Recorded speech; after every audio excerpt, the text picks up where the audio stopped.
귀궁 외전의 깊은 밤, 비밀스럽게 잠긴 궁궐 지하 밀실에는 촛불 몇 개가 간신히 깜빡이고 있었다. 고요한 공기 속을 가르며 강철이는 조심스럽게 안으로 발을 들였다. 그의 손엔 여리가 떨어뜨린 은장도가 쥐어져 있었고 그것이 이곳에 여리가 있었다는 흔적을 말없이 증명하고 있었다. 여리가?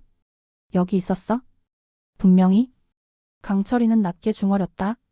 벽면에는 붉은 안료로 그려진 기괴한 문양들이 퍼져 있었고 그 가운데에는 피로 얼룩진 제단이 놓여 있었다. 제단 앞에는 눈을 감은 채 서 있는 풍산이 있었다. 그의 입술은 계속해서 무언가를 읊조리고 있었고 공기 속은 기이한 기운으로 일렁였다. 피로 부른다. 귀를 여는 자 문을 통과하라. 풍산의 목소리는 점점 낮고 깊어졌고 그 속에서 이질적인 음색이 겹쳐졌다. 강철이는 주저하지 않고 앞으로 나아가 외쳤다. 그만둬, 풍산. 그제야 풍산이 천천히 눈을 떴다. 하지만 그의 눈빛은 더 이상 그가 아니었다. 그것은 분명 다른 존재의 눈이었다. 드디어 왔군. 나를 가둔 자의 피? 풍산의 입에서 중첩된 목소리가 울려 퍼졌다. 넌 팔척기? 풍산의 몸을 빌린 거냐? 강철이는 경악했다. 팔척기는 고개를 끄덕이듯 천천히 턱을 움직였다. 내가 기억 못하는 그 밤? 날 지켜본 건 누구였을까? 100년 전. 승천을 막은 건 내가 아니라 나였지. 공간이 흔들리며 붉은 제단의 문양이 하나씩 깨지기 시작했다. 바닥 아래로부터 퍼져나오는 차가운 기운이 팔척귀의 형상을 뒤덮고 풍산의 몸은 그 충격에 잠시 휘청거렸다. 강철이는 기회를 놓치지 않고 다시 달려들었다. 열이 도망쳐? 열이는 뒤를 돌아봤지만 그 자리에 머물렀다. 그녀는 손에 붉은 오칠이 묻은 봉인 부적 하나를 쥐고 있었다. 아직이야, 이 아이는 그저 악귀가 아니야? 그 안에 누군가가 있어? 울고 있는 아이가? 팔척귀는 고통스러운 듯 비명을 질렀고 제단 주위의 붉은 안개가 걷히기 시작했다.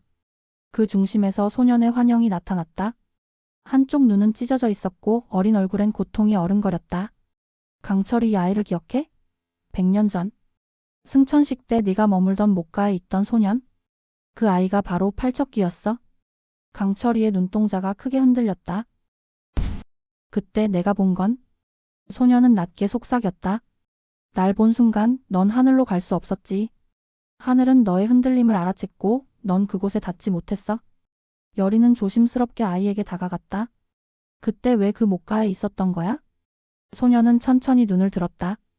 나도 몰랐어. 어머니가 날 거기 두고 사라졌어. 그리고 어떤 붉은 기운이 내 안에 들어왔지. 나는 그렇게 태어나지 말았어야 했나 봐. 강철이는 고개를 들었다. 넌 잘못이 없어. 우리 모두 널 몰랐던 게 잘못이야. 팔척귀는 마지막 힘으로 풍산의 몸에서 빠져나오며 붉은 안개 속으로 사라졌다. 소년의 형상은 여리의 손을 잡고 천천히 빛 속으로 걸어갔다. 붉은 봉인이 빛나더니 완전히 흩어졌다. 그리고 풍산은 무너져 내리듯 바닥에 쓰러졌다. 가섭 스님이 밀실에 들어오며 마지막 제단을 봉인했다. 이제 팔척귀는 쉬게 될 것이다.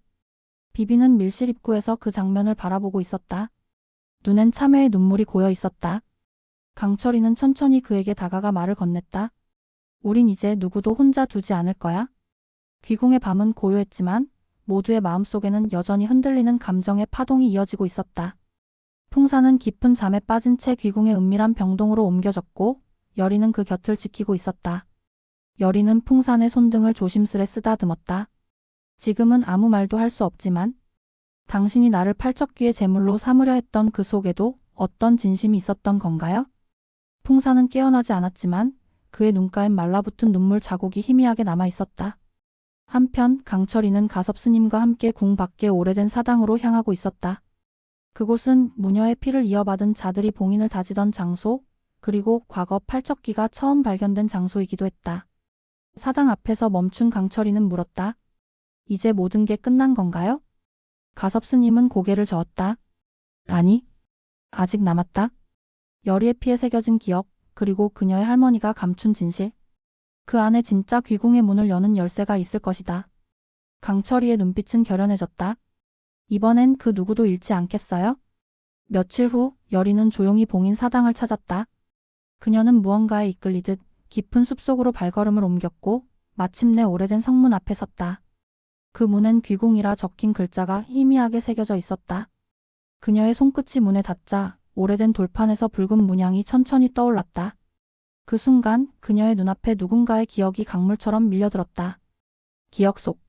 어릴 적 여리의 할머니, 백월은 붉은 비단을 입은 채 제단 앞에 서 있었다.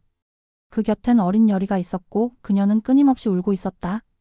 백월은 그녀에게 속삭였다. 이 피는 문을 여는 피야.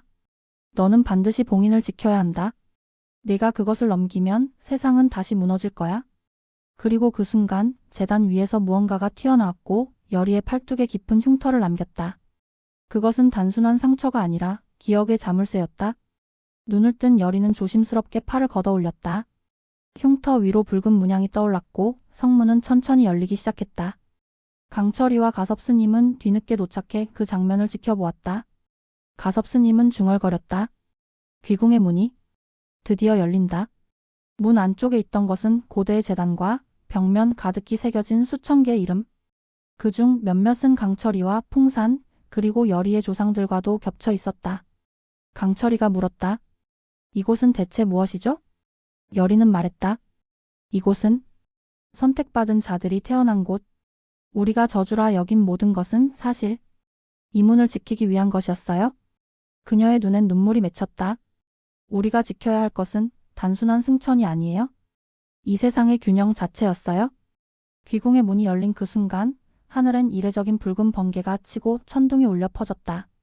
마치 봉인된 시간이 되살아나는 듯 주변의 나무와 바위조차 고요를 잃고 뒤틀리기 시작했다.